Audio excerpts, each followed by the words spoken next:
मेदिनीपुर शहर के राजा वज्रसेन की पुत्री सत्यभामा अपनी सुंदरता के लिए देश प्रदेश में प्रसिद्ध थी। राजकुमारी सत्यभामा इतनी सुंदर थी कि स्वर्ग की अप्सराएं भी उसके सामने फीकी लगे। जब वो महल के गलियारों से गुजरती तो उनकी रेशमी चुनरी का हल्का स्पर्श तक हवा में सुगंध घोल देता। भगवान ने राजकुमारी सत्यभामा को सौंदर्य के साथ अपार बुद्धिमत्ता का गुण भी दिया था। रानी केवल रूप की रानी नहीं बल्कि गुणों की अद्वितीय प्रतिमूर्ति भी थी। अब जहाँ इतना सब होता है वहाँ घमंड और अहंकार का निवास न हो, ऐसा तो संभव ही नहीं। राजकुमारी सत्यभामा ने प्रण कर रखा था कि जो राजकुमार उसके 10 प्रश्नों के उत्तर ठीक ठीक देगा और चौसर के खेल में उसे हरा देगा, उसी से वह विवाह करेगी। अन्यथा वह उम्र कुंवारी ही रह जाएगी और अंततः इस सोच में संतोष पा लेगी कि उस ऊपर वाले ने उसकी बराबरी का पुरुष बनाया ही नहीं। समस्त संसार में उसके योग्य कोई पुरुष पैदा ही नहीं हुआ। राजकुमारी सत्यभामा का एक और नियम था कि जो राजकुमार उसके प्रश्नों के उत्तर नहीं दे पाएगा वो कभी बाहर भी नहीं जा पाएगा। उसे उसका कैदी बनकर आजीवन कारावास भोगना होगा। वो नहीं चाहती थी कि कोई ऐरा गैरा राजकुमार सिर्फ उसकी सुंदरता को निहारने के लिए ऐसे ही मुंह उठाकर उसके समक्ष आ जाए और असफल होने पर बाहर उसकी सुंदरता का गुणगान करता फिरे। राजकुमारी सत्यभामा का मानना था जिस पुरुष ने उसे एक बार देख लिया वो या तो उसका पति होगा या फिर ताउम्र के लिए उसका कैदी। इतने सख्त नियमों के बावजूद कई राजकुमारों ने खुद को बुद्धिजीवी मानते हुए राजकुमारी की परीक्षा में भाग लिया और फलस्वरूप वे सभी उसके कैदी बनकर रह गए। पर फिर एक दिन ऐसा हुआ जो आज तक नहीं हुआ था।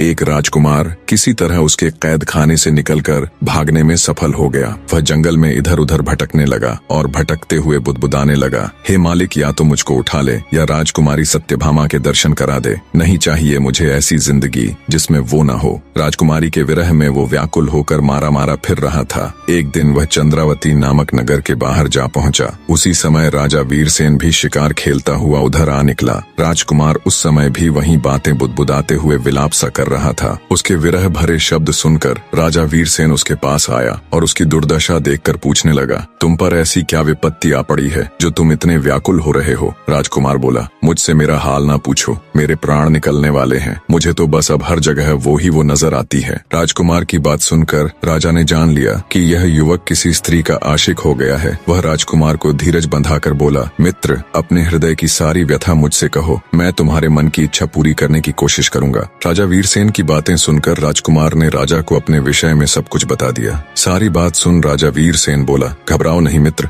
मैं तुम्हारा समाधान अवश्य करूंगा, और उसे अपने साथ राजमहल ले गया। कहानी में आगे बढ़ने से पहले आप सबको राजा वीरसेन के बारे में बताता चलूं। राजा वीरसेन चंद्रावती नगर के बहुत ही दयालु और प्रतापी राजा थे। वे गुरु गोरखनाथ के शिष्य थे। एक समय में गुरु गोरखनाथ की बड़ी सेवा की थी। राजा की सेवा से प्रसन्न हो गुरु गोरखनाथ ने उन्हें एक बोलने वाला हीरामन नाम का तोता दिया था। वह तोता बड़ा विद्वान था। राजा वीरसेन तोते से पूछे बिना कोई भी कार्य नहीं करता था। राजा वीरसेन ने राजकुमार को ले जाकर महल में ठहराया तथा स्वयं तोते के पास आकर राजकुमार का सारा हाल कह सुनाया। तोते ने राजकुमार को अपने पास बुलाकर कहा, हे मित्र, तुम उस स्त्री के चक्कर में पड़कर क्यों अपने प्राण गंवाते हो? उसमें रूप की केवल ऊपरी चमक है, भीतर से वह विष की बूटी है। गनीमत यही है कि आप वहाँ से भागने में सफल हो गए, और अगर फिर भी तुम्हारा दिल नहीं मान रहा तो मेरी ये कथा सुनो। वर्धमान नगर में एक पठान रहता था। उसकी स्त्री बड़ी ही सुंदर तथा रूपवान थी, लेकिन वह चरित्रहीन थी। उस स्त्री का एक बेटा था। स्त्री की गांव के ही एक चंडाल व्यक्ति भैरव से यारी थी। जब पठान मजदूरी करने जाता तब भैरव आता और उसके साथ ऐश करता। जब पठान के आने का समय होता तब वह वहाँ से निकल जाता। एक दिन उस स्त्री का लड़का ये सब देख लेता है और सारा हाल अपने पिता पठान के आने पर उसे कह देता है। पठान को जब ये बात मालूम हुई तो वह जल उठा। गुस्से में उसने अपनी उस स्त्री को खूब मारा पीटा। एक दिन पठान मजदूरी करने गया हुआ था।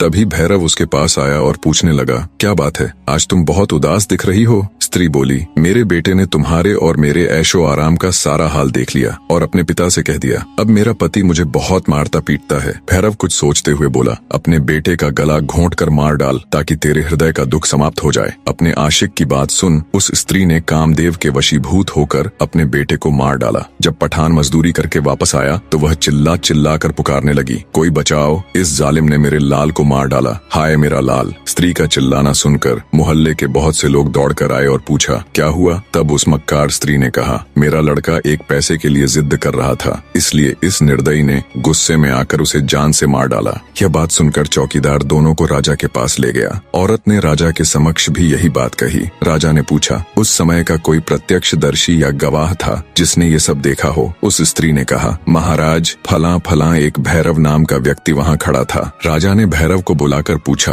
तो उसने अपनी प्रेमिका के कहे अनुसार गवाही दे दी, जिसे सुनकर राजा ने पठान को फांसी दे दी। इतनी कहानी कहकर हीरामन तोता बोला, ऐ राजकुमार, औरत जात का कोई भरोसा नहीं। आप किस्मत वाले हैं जो आपको राजकुमारी सत्यभामा के महल से भागने का मौका मिला। फिर से अपनी गर्दन मत फंसाओ। राजकुमार बोला, हे हीरामन तोते, चाहे मेरे प्राण ही चले जाएं, किंतु एक बार के लिए ही सही, पर राजकुमारी सत्यभामा मुझे मिल जाए बस। यह कहकर वह लंबी सांसें भरने लगा। उसकी यह दशा देखकर राजा वीरसेन ने कहा, हे हीरामन, जब तक इसको वह स्त्री नहीं मिलेगी तब तक इसका दुख दूर न होगा, और मेरा भी खाना पीना हराम है। मैं खुद वहाँ जाऊंगा और राजकुमारी सत्यभामा के 10 सवालों का जवाब देने की कोशिश करूंगा। राजा रानी के 10 प्रश्नों के उत्तर देने के लिए मेदिनीपुर जाने की तैयारी करने लगा। तब उसका समझदार तोता बोला, रुकिए महाराज, पता नहीं मेदिनीपुर नाम का कोई शहर है भी या नहीं, पता नहीं कोई सत्यभामा नाम की राजकुमारी है भी कि नहीं। महाराज, समझदारी इसी में है कि आप पहले मुझे जाने दें, अगर सब सही हुआ तब आप बेशक चले जाना। राजा वीरसेन को तोते की बात सही लगी। तोता हीरामन कुछ विचार करके बोला, महाराज, एक और कार्य कीजिए, मेरी पंखों में नाना प्रकार के हीरे मोती पिरो दीजिए। राजा वीरसेन ने वैसा ही किया और तोते को अच्छे से सजाकर विदा कर दिया। कई दिनों की उड़ान के बाद हीरामन मेदिनीपुर पहुंच गया। वहां जाकर वो राजकुमारी सत्यभामा के महल की छत पर जा बैठा। जब सत्यभामा का ध्यान उस तोते की तरफ गया तो वो भी उसकी सुंदरता देख अचंभित रह गई। उसने इतना सुंदर और हीरे मोती के पंखों वाला तोता कभी नहीं देखा था। राजकुमारी बोली, हे तोते, तुम किस देश से आए हो और किस देश को जाओगे? तुम्हारा यहाँ आने का मकसद क्या है? तोता बोला, हे रानी, चंद्रावती नगर के राजा वीरसेन ने मुझे यहाँ भेजा है। मैं तो बस ये पता करने आया था कि सच में कोई मेदिनीपुर नगर और राजकुमारी सत्यभामा असल में है कि नहीं। पर हे रानी, मैं तुमसे एक बात पूछना चाहता हूँ, सच बताना, तुम इतनी उदास क्यों हो? ऐसे क्या पाप किए है तुमने? तोते की बात सुनकर राजकुमारी सत्यभामा हैरान रह गई। उसने अपने मन में सोचा, ये तोता नहीं बल्कि कोई राजकुमार है। यह मंत्र से तोता बनकर मेरा भेद लेने आया है, इसको पकड़कर मार देना चाहिए।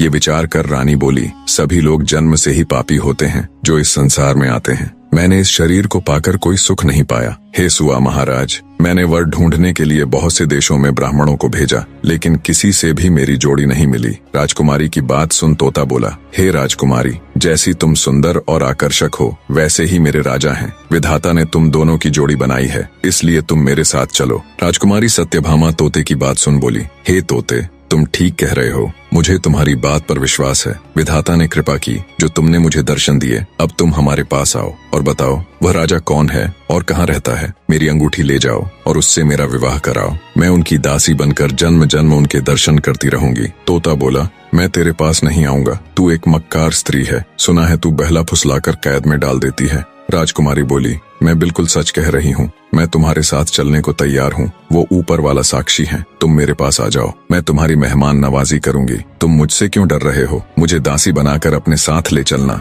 राजकुमारी के वचन सुनकर तोते को विश्वास हो गया। वो उड़कर उसके पास चला गया। राजकुमारी ने तुरंत उस तोते को पकड़ लिया और कपट्टी मुस्कान के साथ बोली, हे दासी, जल्दी से छुरी लाओ और इसका सिर काट दो। ये कोई तोता नहीं है, ये तो कोई बड़ा पापी है जो मंत्र तंत्र करके मेरा भेद जानने आया है। तोता अब पछता रहा था कि क्यों उसने राजकुमारी का विश्वास किया। वो बचने की युक्ति सोचने लगा। राजकुमारी के जाल में फंसे तोते को जान के लाले पड़ गए। सोचा, अच्छा भला सब कुछ देख तो लिया था, फिर क्यों खामखां राजकुमारी से फालतू के सवाल जवाब में उलझा। सीधा जाकर राजा को बता देना था, आगे वो जाने या ये राजकुमारी। खामखां पंगे में पैर फंसा दिया। सोचा अब जल्दी से कोई तरकीब लगानी पड़ेगी, नहीं तो ये चंडाल रानी मुझे जीवित नहीं छोड़ेगी। तोता बोला, हे रानी, मेरा नाम हीरामन तोता है। मैं कोई बहरूपिया नहीं हूँ, बल्कि यही मेरा असली रूप है। अगर तुम मुझे छोड़ दोगी तो मैं तुम्हें भी तंत्र और विचार सिखा सकता हूँ। मैं गिरी विश्वनाथ का पक्का चेला हूँ। राजकुमारी बोली, अगर ऐसा है तो जल्दी से मुझे मंत्र बताओ, नहीं तो अभी तुम्हारे पंख नोच डालूंगी। तोता बोला, हे रानी,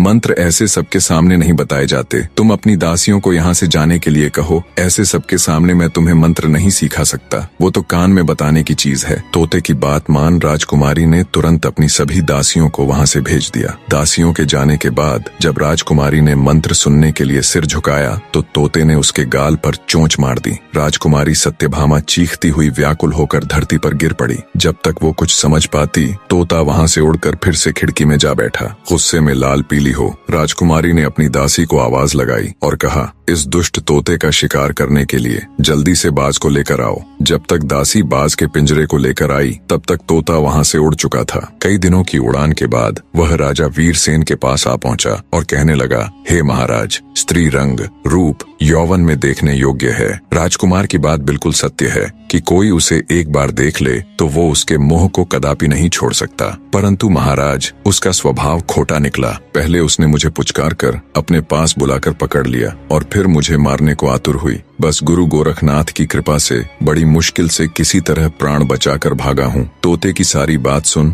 राजा वीरसेन उसको शाबाशी देता हुआ कहता है, हीरामन, तुमने बहुत अच्छा किया। अब तुम चिंता मत करो, मैं खुद उस राजकुमारी से निपट लूंगा। अगले दिन राजा ने हथियार बांधे, तोते को हाथ में लिया और घोड़े पर सवार होकर राजकुमारी सत्यभामा के नगर की तरफ चल पड़ा। कुछ ही दिन की यात्रा के बाद राजा वीरसेन मेदिनीपुर शहर पहुंच गया। वहां पहुंचकर उसने पहरेदारों से राजकुमारी को खबर करने के लिए कहा। जब दासियों ने राजकुमारी को राजा वीरसेन के आने का समाचार दिया, तब सत्यभामा ने कहा, क्या वो मेरी सब शर्तों से भली भांति परिचित है? अगर है तो उन्हें आदर पूर्वक अतिथि घर में ठहरा दो। सेवादारों ने राजकुमारी के कहे अनुसार राजा को जलपान कराकर ठहरा दिया। रात हुई तो रानी सज स्वर कर बैठ गई और सिपाहियों को आदेश दे राजा वीरसेन को अपने सम्मुख बुलवा लिया। राजा वीरसेन राजकुमारी सत्यभामा के सामने बैठ गया। राजकुमारी बोली, अगर आपने मेरे 10 सवालों के जवाब ठीक से दिए और मुझे चौसर के खेल में हरा दिया तो मैं आपकी हो जाऊंगी। अगर ऐसा नहीं कर पाए तो आपको सदा के लिए मेरा कैदी बनना पड़ेगा। राजा बोला, अपने प्रश्न शुरू करो राजकुमारी, मैं तैयार हूँ। राजकुमारी बोली, ठीक है तो बताओ राजन, कौन सा तालाब बिना पानी के होता है? कौन सा पेड़ बिना डाल के होता है? कौन सा पक्षी बिना पंख के होता है? और कौन सी मौत बिना समय के होती है? राजा वीरसेन ने गुरु गोरखनाथ का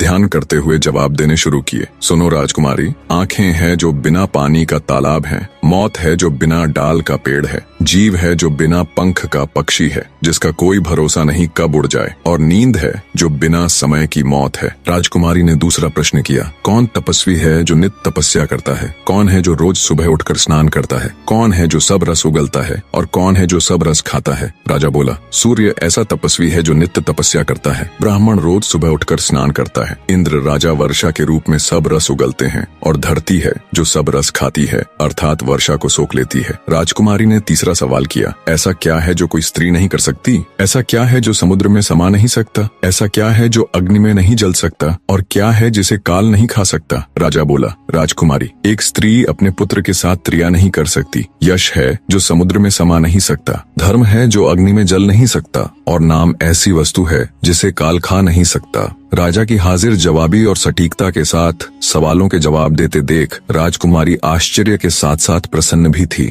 उसने चौथा सवाल किया, ऐसा क्या है जो बचपन में 30 गज का, जवानी में 4 गज का, बुढ़ापे में 60 गज का और मरने के बाद अंत नहीं? राजा बोला, सुनो राजकुमारी, किसी भी वस्तु या इंसान की परछाई ही एकमात्र ऐसी चीज है जो दिन में 30 गज की, दोपहर में 4 गज की, शाम के समय 60 गज की और रात में अनंत हो जाती है। राजकुमारी बोली, आप ठीक कह रहे हैं राजन। अब मेरे 5वें सवाल का जवाब दो, वह क्या है जो हमेशा बदलता रहता है पर कभी नहीं बदलता? राजा वीरसेन बोला, राजकुमारी, वह है परिवर्तन का नियम। संसार में सब कुछ बदलता रहता है, लेकिन यह सत्य कभी नहीं बदलता कि परिवर्तन ही संसार का नियम है। जो इसे समझ लेता है वह जीवन के उतार चढ़ाव में शांति पाता है। राजा वीरसेन के जवाबों से अब तक पूरी तरह संतुष्ट राजकुमारी सत्यभामा कहती है, बहुत खूब राजन, अब मेरे 6ठे प्रश्न का जवाब दीजिए। अगर हर चीज पहले से तय है, यानी हमारा भाग्य, तो फिर कर्म करने की क्या जरूरत है? 6ठे सवाल का जवाब देते हुए राजा वीरसेन बोला, भाग्य और कर्म दोनों साथ साथ चलते हैं। भाग्य हमारे पूर्व जन्म के कर्मों का फल है,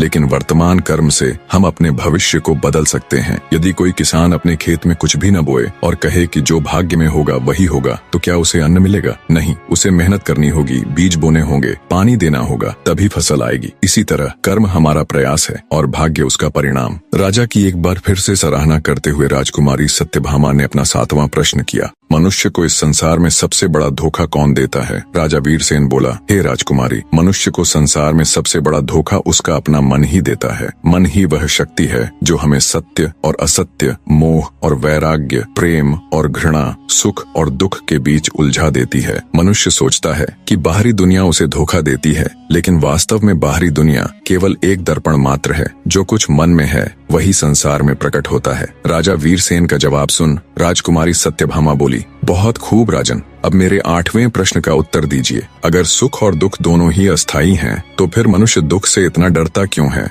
और सुख को पकड़कर रखना क्यों चाहता है?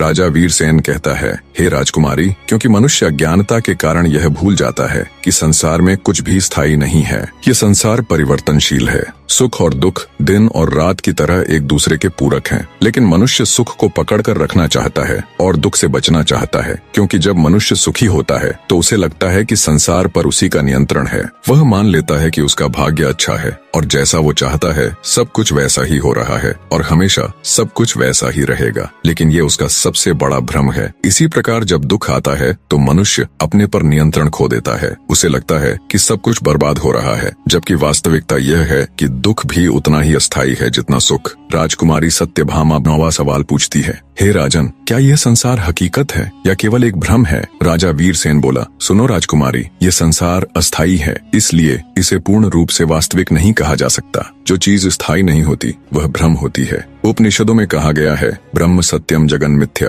अर्थात ब्रह्म सत्य है, यह संसार माया है। हे राजकुमारी, हम जो भी देखते हैं वह केवल 5 इंद्रियों तक सीमित है। जब हम सपना देखते हैं तो वह हमें पूरी तरह वास्तविक लगता है, लेकिन जागने के बाद वह केवल एक भ्रम होता है। इसी प्रकार यह संसार भी जागृत अवस्था का एक सपना मात्र है। सत्य वही है जो कभी नष्ट नहीं होता और वह केवल आत्मा और परमात्मा है। राजा का जवाब सुन राजकुमारी सत्यभामा बोली, हे राजन, अगर आत्मा और परमात्मा ही सत्य है तो मनुष्य को जन्म से पहले और मृत्यु के बाद का कुछ भी याद क्यों नहीं रहता? राजा वीरसेन राजकुमारी सत्यभामा के 10वें यानी आखिरी सवाल का जवाब देता हुआ बोला, हे राजकुमारी, क्योंकि प्रकृति ने हमें भूलने का वरदान दिया है ताकि हम अपने पिछले जन्मों के बंधनों से मुक्त होकर नए अनुभवों को जी सकें। यदि मनुष्य को अपने पिछले जन्म की याद रहती तो मनुष्य पिछले जन्म के सुख दुख में ही उलझा रहता और इस जीवन को सही से नहीं जी पाता। स्मृति का नाश ही नया सृजन है, अर्थात जब पुरानी यादें मिटती हैं तभी नया जीवन संभव होता है। कुछ लोग गहरे ध्यान और साधना से अपने पूर्व जन्म की झलक देख सकते हैं, लेकिन ये बहुत ही मुश्किल या यूं कहे लगभग असंभव ही होता है। मृत्यु के बाद आत्मा नए शरीर में प्रवेश कर जाती है और एक नया जीवन आरंभ होता है। अगर मनुष्य को सब कुछ याद रहता तो वह कभी भी आगे नहीं बढ़ता।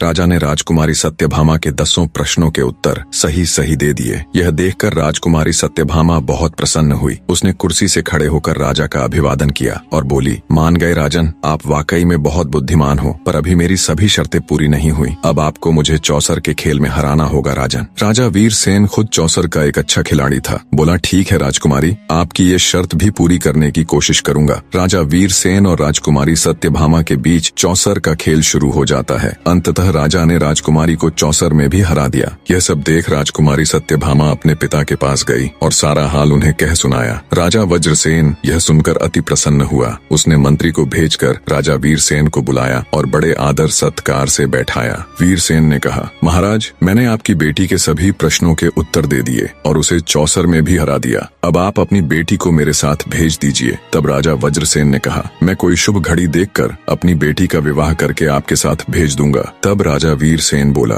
हे राजन, मेरा विवाह राजकुमारी सत्यभामा के साथ नहीं होगा, क्योंकि ये तो किसी और की अमानत है। ये सुन राजा वज्रसेन ने हैरान होते हुए पूछा, ये आप क्या कह रहे हैं? आपने इसे पराई अमानत किस प्रकार बताया? तब राजा वीरसेन ने कहा, महाराज, जिन राजकुमारों को आपकी बेटी ने कैद कर रखा है, उनमें से एक राजकुमार उसकी कैद से निकल भागा था और वह अपना राजपाट त्याग जंगल में इधर उधर भटकता फिर रहा था। एक दिन वह मेरे राज्य में आया और एक पेड़ के नीचे बैठा रो रहा था। संयोगवश मैं भी उधर से निकला। उसे दुखी देखकर मैंने उससे सारा हाल पूछा तो राजकुमार ने आदि से लेकर अंत तक सारा हाल मुझे कह सुनाया। तब मैंने उसे आपकी बेटी पर सच्चा मोहित जानकर उसे प्रण किया कि मैं तुमको राजकुमारी सत्यभामा से मिलवाऊंगा। सो हे राजन, राजकुमारी सत्यभामा उसकी अमानत है। मैं राजकुमारी का विवाह उसके साथ कर दूंगा। यह बात सुनकर वज्रसेन कहने लगा, धन्य हैं आप जो आपने एक अनजान व्यक्ति के कारण इतना कष्ट सहा। अब आप मेरी बेटी के मालिक हैं, जिसे चाहो सौंप दो, मेरी ओर से तो यह आपकी अमानत है। तब राजा वीरसेन ने तोते को भेज राजकुमार को मेदिनीपुर बुलवा लिया और विधि पूर्वक राजकुमारी सत्यभामा के साथ उसका विवाह कर दिया। राजकुमार ने खुशी से राजा वीरसेन के पैर पकड़ ली और बोला, महाराज, मैं हमेशा आपका ऋणी रहूंगा, आप धन्य हैं। राजकुमार और राजकुमारी सत्यभामा दोनों आनंद पूर्वक रहने लगे।